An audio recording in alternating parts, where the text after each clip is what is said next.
Hi అండి. అందరూ ఎలా ఉన్నారు? నేనైతే ఇవాళ ఒక మంచి ఎగ్ పులుసు రెసిపీతో అయితే మీ ముందుకొచ్చేసాను. టేస్ట్ అయితే చాలా బావుంటది. ఒకసారి ట్రై చేయండి. ఫస్ట్ పాన్ పెట్టి ఆయిల్ ఏసుకొని మెంతులేసానండి. మెంతులే పులుసు టేస్ట్ రావడానికి బాగా హెల్ప్ అవుతుందనమాట.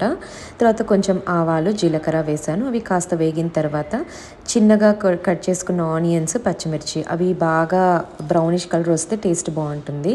కొన్ని రొయ్యలు ఏసుకున్నాను నేను. మూత పెట్టి ఆ రొయ్యల్ని బాగా మగ్గనిచ్చాను. అందులో నుంచి వాటర్ అంతా ఇంకిపోయేలాగా. నెక్స్ట్ టొమాటోలేసి బాగా కలిపి మళ్ళీ మగ్గించుకోవాలన్నమాట.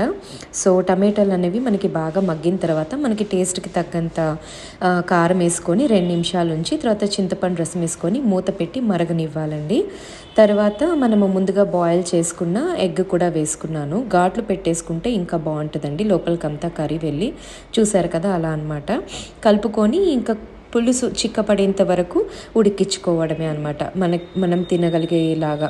అంతే. టేస్టీ ఎగ్ పులుసు అయితే రెడీ అయిపోయింది. మీరు కూడా ఒకసారి ట్రై చేసి టేస్ట్ ఎలా వచ్చిందో చెప్పండి.